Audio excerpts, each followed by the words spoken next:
ମାଲକାନଗିରି ଜିଲ୍ଲା ମୁଖ୍ୟ ଚିକିତ୍ସାଳୟରେ ଡାକ୍ତରଙ୍କ ଅନୁପସ୍ଥିତି ଓ ନର୍ସଙ୍କ ଚିକିତ୍ସା ଅବହେଳାରୁ ଜଣେ ରୋଗୀର ମୃତ୍ୟୁ ହୋଇଥିବା ନେଇ ଏକ ସଙ୍ଗୀନ ଅଭିଯୋଗ ଆଣିଛନ୍ତି ରୋଗୀଙ୍କ ସମ୍ପର୍କୀୟ। ଖବର ମୁତାବକ କାଲିମେଳା ଥାନା ତେଲେରାଇ ଗ୍ରାମ ପଞ୍ଚାୟତ ଅନ୍ତର୍ଗତ MPV 71 ଗ୍ରାମର 35 ବର୍ଷିଆ ଭଜନ ବାଲା ନାମକ ଜଣେ ବ୍ୟକ୍ତିଙ୍କ ଗତକାଲି ସନ୍ଧ୍ୟାରେ ଛାତିରେ ଯନ୍ତ୍ରଣା ହୋଇଥିବା ବେଳେ ସେ ନିଶ୍ୱାସ ନେଇପାରୁନଥିଲେ। ପରେ ଭଜନଙ୍କ ପରିବାର ଲୋକେ ତାଙ୍କୁ ତୁରନ୍ତ କାଲିମେଳା ମେଡିକାଲକୁ ଆଣିଥିବା ବେଳେ ସେଠାରେ ତାଙ୍କ ଦେହ ଅଧିକ ଅସୁସ୍ଥ ହେବାରୁ କାଲିମେଳା ସ୍ୱାସ୍ଥ୍ୟକେନ୍ଦ୍ରର ଡାକ୍ତର ମାଲକାନଗିରି ଜିଲ୍ଲା ମୁଖ୍ୟ ଚିକିତ୍ସାଳୟକୁ ରେଫର କରିଥିଲେ। ମୁଖ୍ୟ ଚିକିତ୍ସାଳୟରେ ପହଞ୍ଚିବା ପରେ ତାଙ୍କୁ ଜରୁରୀକାଳୀନ ଚିକିତ୍ସା କକ୍ଷରେ ଭର୍ତ୍ତି କରିଥିଲେ ଡାକ୍ତର। ତେବେ ଡାକ୍ତର ନାହାନ୍ତି କହି ଡ୍ୟୁଟିରେ ଥିବା ନର୍ସ ଡାକ୍ତର ଆସିଲେ ଚିକିତ୍ସା କରିବେ କହି ଗୋଟିଏ ସାଲାଇନ୍ ଲଗାଇ ଦେଇଥିବା ବେଳେ କିଛି ସମୟ ପରେ ଭଜନଙ୍କର ମୃତ୍ୟୁ ହୋଇଥିଲା। ଡାକ୍ତର ଓ ନର୍ସଙ୍କ ଅବହେଳା କାରଣରୁ ମୃତ୍ୟୁ ହୋଇଛି ବୋଲି ରୋଗୀଙ୍କ ସମ୍ପର୍କୀୟମାନେ ସାଂଘାତିକ ଅଭିଯୋଗ ଆଣିଛନ୍ତି। ଆଗରୁ ମଧ୍ୟ ଏଭଳି ଅବହେଳା କାରଣରୁ ମାଲକାନଗିରି ଜିଲ୍ଲା ମୁଖ୍ୟ ଚିକିତ୍ସାଳୟରେ ଅନେକ ଥର ରୋଗୀ ମୃତ୍ୟୁ ହୋଇଥିବା ମୃତ ବ୍ୟକ୍ତିଙ୍କ ପରିବାର ଲୋକେ କହିଛନ୍ତି।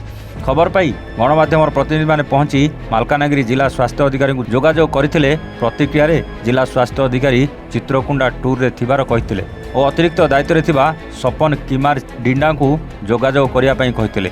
ଅତିରିକ୍ତ ଦାୟିତ୍ୱରେ ଥିବା ଡାକ୍ତର ଡିଣ୍ଡାଙ୍କୁ ବାରମ୍ବାର ଯୋଗାଯୋଗ କରିବାକୁ ଚେଷ୍ଟା କରିଥିଲେ ମଧ୍ୟ ତାଙ୍କ ମୋବାଇଲ ସୁଇଚ୍ ଅଫ୍ ଥିବାରୁ ଯୋଗାଯୋଗ ହୋଇପାରୁନଥିବା ସହ କୌଣସି ପ୍ରତିକ୍ରିୟା ମିଳିପାରିନାହିଁ।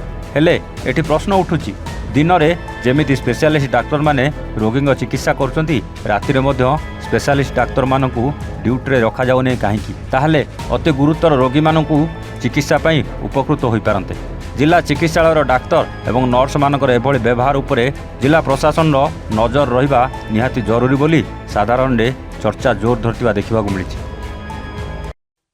मोर ना दिलीप बागसी कालीमेला CH मेडिकल अंतर्गत आम ये आज डिस्ट्रिक्ट हेडक्वार्टर मालकानगिरी अच्छु।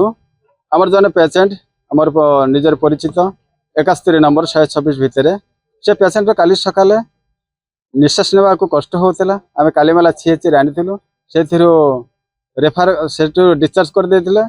सन्धारे आसिलु पुणी से आसवा रेफर कले मालकानगिरी। मालकानगिरी आसिक पहुँचलु राति पाखापाखि 10टा 10:30 11टा हम से राति सारा कौन प्रकार ट्रिटमेंट हो पारा ना। आने पर नर्स मान को कहवापर नर्स मैंने कहले ये कौन सार ना आम जहाँ नॉर्मल ट्रिटमेंट आम दे पारू। तांके केवल गोटे इंजेक्शन पुश करते गोटे सेलाइन आउट होगा पर आउ थे नर्स को डकाला। नर्स कहले ORS पानी पियाओ ना ओट सुखी जाऊँ ORS पानी पियाओ। राति सारा आम जगी बसबू ना कौन? আমার নাম জ্যোতিকা বালা, আমার স্বামীর নাম ভজন বালা। কালীমেলা মেডিকেলে নিয়ে গেছিলাম। মন্তে ছুটি দিয়েছে, মন্তে স্লিপ দিয়েছে মালকানগিরি পাঠানোর জন্য।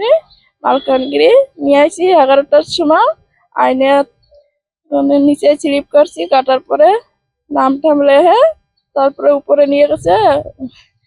নিয়ে গেলে পরে ওই জায়গা এক ডাক্তার দেহে একটা ইঞ্জেকশন দিয়েছে। দেওয়ার পরে উপরে পাঠায় দেওয়ার পরে কইছে যে ম্যাডামরা দেখবে। নিয়ে আসার পরে ম্যাডামরে দেখাইছি। রিসিপ্ট দেখানোর পরে কয় কি যে এর অক্সিজেন লাগানো হবে আর সিলাইন দেওয়া হবে।